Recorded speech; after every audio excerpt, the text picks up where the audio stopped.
আজকে বাজার থেকে অনেকগুলো সবজি নিয়ে এসেছে। এগুলোকে আস্তে আস্তে গুছিয়ে নিয়েছি। কিছু মটরশুঁটি আমি বেছেও নিয়েছি। এখান থেকে আমি কিছু নিয়ে আজকে রান্না করব। টমেটো দিয়ে খাটাইটা আগে রান্না করেছি, এটাকে বাগার দিয়ে নিচ্ছি। টমেটোর টকটাকে আমাদের এখানে আঞ্চলিক ভাষায় টমেটোর খাটাই বলে। এটা রান্না হয়ে গেছে। এখানে পেঁয়াজ, রসুন আর কাঁচামরিচ দিয়ে আমি বাগার দিয়ে নিলাম। এরপর ডিমগুলো সেদ্ধ করে এখন ভেজে নিচ্ছি। বাচ্চাদের জন্য আজকে ডিম ভুনা করব। এতগুলো সবজি এনেছে, এগুলাকে গোছাতে গোছাতে আমি আর আজকে অন্য কিছু রান্না করার সুযোগ করতে পারলাম না। ভাবছি ঝামেলাহীনভাবে এই ডিমগুলোই আজকে ওদেরকে ভুনা করে দেব। আসসালামু আলাইকুম। আশা করি সবাই ভালো আছেন, সুস্থ আছেন। আমিও আল্লাহর রহমতে ভালো আছি, সুস্থ আছি। ভিডিওটি দেখতে দেখতে যদি ভালো লাগে তবে একটা লাইক করে দেবেন, আর যারা নতুন দেখছেন তারা একটু সাবস্ক্রাইব করে নেবেন। মশলা কষানো হয়ে গেছে, এখন আমি এখানে ডিমটা ভালোভাবে ভুনা করে নেব।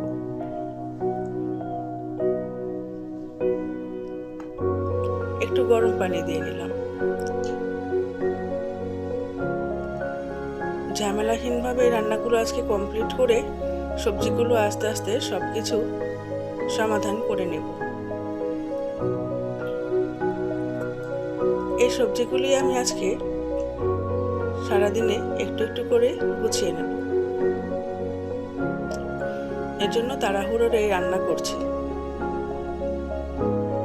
মশলা কষিয়ে নিচ্ছি।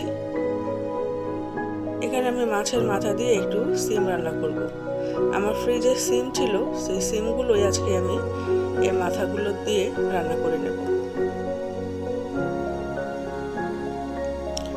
অনেকগুলো বেগুন এনেছে, সেখান থেকে একটা বেগুনই আমি আজকে ওদেরকে ভেজে দেব। এই সিম্পল রান্নাটা শেষ করে আমি আবার সবজির কাজে লেগে পড়ব। এর জন্য আজকে আপনাদের সামনে ছোট্ট একটি ভিডিও রাখলাম। সবজিগুলো কষানো হয়ে গিয়েছে, মাছগুলো দিয়ে দিচ্ছি।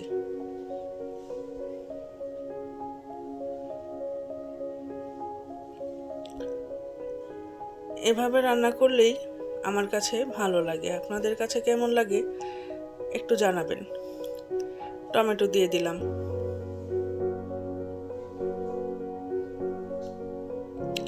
যারা ভিডিওটি দেখছেন তারা স্কিপ করবেন না, ভিডিওটি পুরোটাই দেখবেন। স্কিপ করলে আপনারও ক্ষতি, আমারও ক্ষতি। বেগুন ভাজাগুলোও হয়ে এসেছে।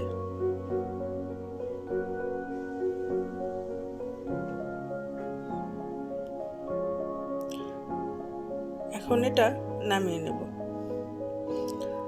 আজকের ভিডিওটা আমার এ পর্যন্তই। ভিডিওটি দেখার জন্য অসংখ্য ধন্যবাদ। খোদা হাফেজ।